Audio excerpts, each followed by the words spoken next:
Let's talk about day 4 of Chiefs training camp, including an unfortunate injury, some standout players, and a couple of rookies who keep exceeding expectations, and then look at some pressers from Jerick, McKinnon, MVS, Frank Clark, Willie Gay Jr., and much freaking more. But first, how about those?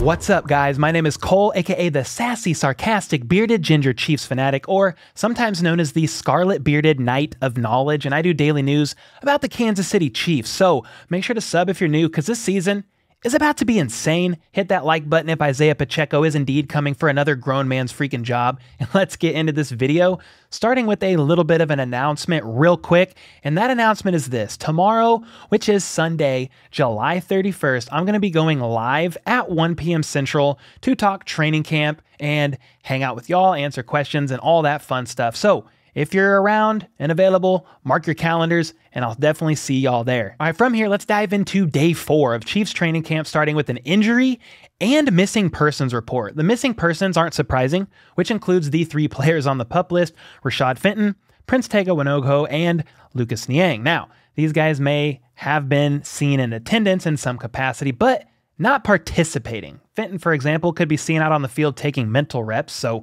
for whatever that's worth, he was there. Then you have the other 2 players who were indeed not there, aka missing from practice, and those players included Orlando Brown Jr., surprise, who has yet to sign his franchise tag, and then the newly signed Carlos Dunlap, who will be there in attendance this upcoming Wednesday. And the only additional injury that happened this practice today is a bit of a sad and borderline depressing one, simply because of who the injury happened to, and that is tight end Jody Fortson. Yeah, near the end of practice, he made a nice play, one of several that I'll touch on later, then ended up jogging over to the medical tent. Then before you know it, he was seen driving off with the medical team on an injury cart, the front of it, not the back, so hopefully more minor. And Pete Sweeney from Arrowhead Pride confirmed as much a bit later when he tweeted out saying, Chiefs tight end Jody Fortson left practice early due to a quad injury. More on Monday per the team. So they'll let us know Monday. Either way, it's a bit disappointing for Fortson, who was on a comeback journey from that nasty Achilles injury last season. We will hear more on Monday again, and hopefully it is simply a minor setback. Fortson certainly made it seem so, as he tweeted this out tonight: small thing to a giant. So hopefully the man heals up quick. And from here, let's look at some highlights from today's practice, starting with Patrick Mahomes, who could be seen once again completing a behind-the-back pass today to CEH, which pretty much confirms to me we're going to see this in a game. Now, the Chiefs may be up by at least 21, 28 points or something crazy like that when we see it, but it's going to happen, so freaking book it. And then Hardman could be seen making a nice catch over the middle before turning on the Jets, literally enacting his nickname, taking it the distance with the massive void in the middle of the field for a touchdown. Basically, that boy's fast and will burn you, or per his own words, will run right by you. So don't sleep on this man. Do you understand? Hardman could also be seen taking a direct snap after Mahomes flexed out, similar to plays we've seen like this from him in the past, at least from what I can recall in the game against Denver late last season. And also McColl could be seen working on punts, returning punts specifically, alongside Corey Coleman and rookie Skyy Moore, who, in comparison to McColl, at least during training camp so far, has been turning heads, as Skyy Moore seems to make one great catch after a freak another. Adam Teicher noted that Skyy had 5 catches today, including this deep pass from Mahomes for a big gain. I mean, would you just look at it? He gets turned around, spots the ball in the air, tracks it, and adjusts his route accordingly to make the freaking grab. This is not an easy catch, yet somehow Skyy makes it seem just that easy. So sky is the limit with this man on the roster as he continues to exceed expectations, including Pete Sweeney's own, who had this to say about Skyy today: I came into training camp pretty certain Skyy Moore was a 2023 guy, beginning to think he may be quite ahead of my assumed schedule. Well, okay then, that's certainly fine by me. And then we can't forget about another receiver who, unsurprising to me and many others, has been making some fantastic plays as well here during training camp, and that is, of course, my perceived to be WR1, JuJu Smith-Schuster. For example, here's a great connect from Mahomes to JuJu, a well-placed ball, yes, and a competitive snag out of the air by JuJu. He recently commented during a presser that he's running more routes here in KC than he did for the Steelers, which says a lot because he was used in many ways while in Pittsburgh, and This is just another example of the versatility that he's talking about, as he can be seen even being used in the screen game. This man is everywhere, and I freaking love it. Another play by JuJu I want to highlight is actually a bad pass from Mahomes, if we're going to be honest, but I share this clip because JuJu still made the adjustment and then proceeded to make it happen. That's an important thing to note here because JuJu seems to be a legitimate catching machine. Basically, if the ball is in his vicinity, he's going to do all he can to reel it in and come down with the catch. So let's freaking go. And let's stay on the subject of the receiving core, honing in specifically right now on Marquez Valdes-Scantling for a bit, because after practice today, he ended up speaking with the media. MVS has been enjoying his time at camp and with the team, getting to know Mahomes, his preferences, all that stuff. But then at camp specifically, he's been enjoying the cafeteria's cottage cheese, and he made sure to mention that twice. So I figured I should let you all know as well. Interesting. He then made reference to a play he made today in which he gave Joshua Williams the peace sign while sprinting to the end zone. I know you just run past people and then they can't catch it, and then you just kind of just look back and taunt them a little bit. It's all a funny game, so why not? MVS has really been enjoying his time here, gleaning from veteran Travis Kelce and catching passes from an elite QB like Mahomes, who, in MVS's eyes, is basically the same guy as Aaron Rodgers. It really hasn't been different, to be honest. They're best quarterbacks in the NFL. And there's, a huge gap, after those two. So I can't really point out too many differences between the two of them. MVS is very confident in this offense, calling Andy Reid one of the greatest coaches in the entire league, and is ready for the season to get here already so they can go out there and put it all together on the football field. And on the subject of someone who's been putting things together once again, let's highlight another standout player from today, and that was tight end Jody Fortson. Mahomes had a nice connect here to Fortson, who ran a clean route to the right sideline. And let's be honest, guys, this is going to be something we're going to potentially, injury pending, see a lot of this season, especially with Kelce and JuJu getting a lot of attention from the defense in the middle of the field. And then here on this play, look at Fortson on this route. Very smooth, beats his man off the line, and just, smooth as freaking butter. You love to see it. I just pray Fortson's injury is minor and he is good to go for this upcoming season. But let's take a second look back at this same play because it reveals something else worth noting, and that is the fact that George Karlaftis absolutely beat the brakes off of Roderick Johnson on the right side of the line. I mean, homie got scorched like an egg on a 125-degree sidewalk. Certainly not a good look for Johnson on this play, but an incredible nod towards the rookie Karlaftis 100%. And on the subject of Roderick Johnson, you may be confused because I said Karlaftis beat him on the right side of the line, but that was no mistake from me because we actually saw some different rotations on the offensive line and looks at left tackle today. On the first team, Roderick Johnson was seen at right tackle this go-round, and then Andrew Wiley swung from the right to the left, which is a bit surprising to me, but honestly, Wiley has prided himself in being the team's faithful Swiss Army knife, so hey, why the heck not? All options need to be explored, especially in the scenario that Orlando Brown Jr. doesn't show up, or at least gets injured later in the season. Having contingency plans are a must in the NFL after all, because anybody could get hurt on any freaking play. Anyway, on the second team, Jerron Christian was seen at right tackle, and then Hulk Smash, Darian Kennard, was playing left tackle. So very interesting and something to keep our little pupils on, certainly. All right, let's switch gears and focus up on running backs for a bit here, because Jerick McKinnon, the veteran himself, spoke with the media today and explained why he ended up signing with the Chiefs so late into the offseason. And it turns out it was because he ended up having surgery during the offseason. Just taking my time. I had some surgery after the season last year, sports hernia core muscle. I wanted to make sure I took as much time needed to let that heal and recover. So yeah, that was pretty much just the wait. Kind of always knew I would be coming back. So okay, McKinnon had offseason surgery on his stomach, and in spite of having 3 to 4 other teams interested in him, he said it was an easy choice to come back to KC. Well, hey, guess what? It was an easy choice for us to have you back with arms wide open, just like that song by Creed from back in the day, especially considering how effective you were in the postseason, man. So welcome back. Anyway, McKinnon then spoke on the similarities that each back possesses in the running back room, but made sure to note that everyone has their own flair, if you will, different sizes, shiftiness, speed, etc. Yet at the end of the day, their goal is to compete to make each other better each and every day. We are working to get better together, and I think that's probably what Clyde emphasized. At the same day, everybody has their own thing that they need to improve on, but at the same time, when we all come together, like I said, it's a good group. The competition is going to be real good, and it's going to make everybody be at the best. And staying with running backs here for a bit, CEH was seen getting some work in with the ones. Not surprising, and he apparently was getting plenty of love in the pass game out of the backfield.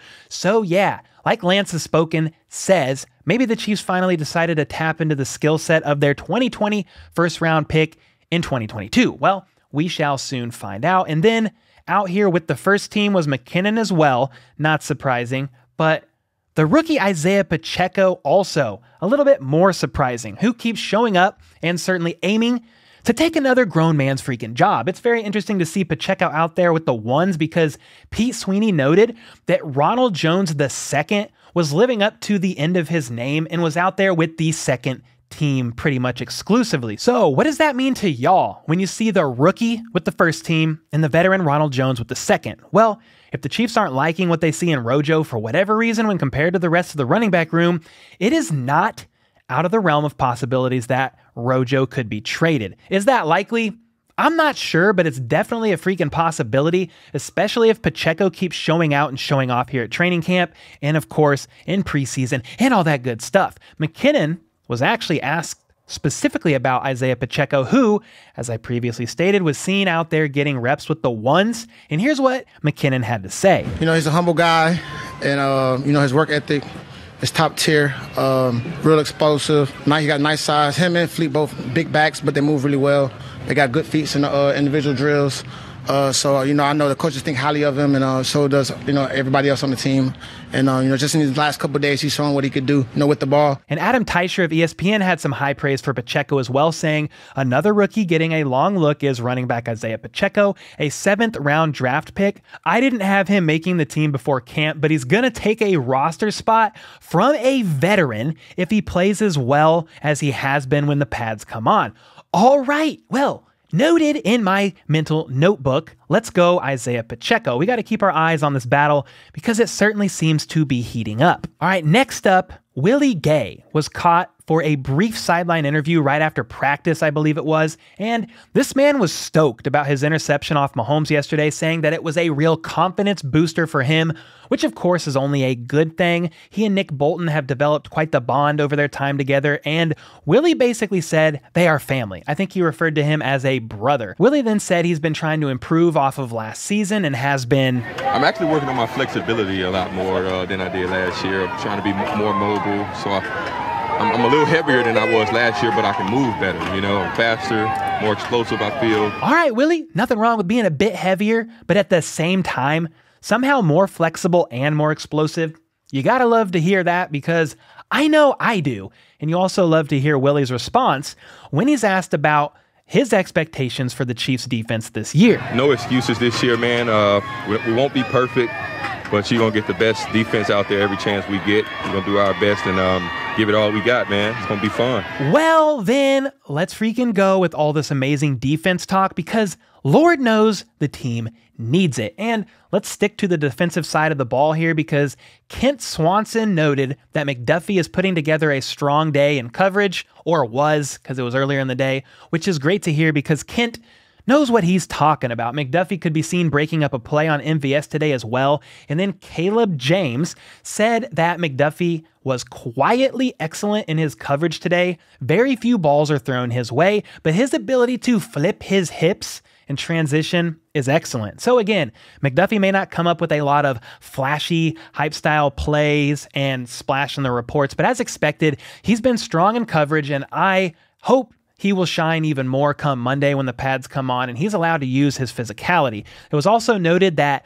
first team defense was an absolute blanket in red zone work. Mahomes was having to hold the ball deep into the rep. So great coverage across the board for the defense. It seems like Willie Gay may have been onto something here with what he said earlier about the defense having an amazing season. And then rookie corner Joshua Williams gets another shout out today as well. It's not always perfect, but Joshua Williams' length plays. He can be disruptive at the line of scrimmage. So yeah, I certainly enjoy the continued praise that the underdog 4th round pick from a D2 school is getting. Always love a good come up story. And while the next man up to the press box for an interview today may not be an underdog, he's certainly someone who had a pretty bad season, to say the least, both on and off the field, and is looking for a true comeback year, and that is none other than defensive end Frank the Shark Clark. He said he loves it here in KC. Chris Jones is one of his closest friends, and it was a no-brainer to rework his contract to stay with the team. He wants to be here and finish what they started, and actually said they have unfinished business, and he's here to do all he can to be a part of the winning solution this season. He started talking about the steps he's been taking to become his best self, including cutting out a lot of red meat and giving up alcohol back in February, which has helped tremendously with his stomach issues and has allowed him to focus up, train hard, and he's coming into this training camp leaner, healthier, more explosive, and quicker on his feet. You know, I just wanted to get back to that. I wanted to get back to feeling my feet. I feel like I wasn't feeling my feet as much last year. I wasn't as quick off the ball. I wasn't as explosive. And I mean, it's obvious. You can watch the film and see I was way heavier. I had a gut. It was like I was looking sloppy out there, you know what I mean? And the type of guy I'm a professional. You know, I understand how this goes. So at the end of the day, you know, you got to come in a presentable fashion in everything that you do. And me as a professional, you know, I feel like I need to change my body. I need to change my mental.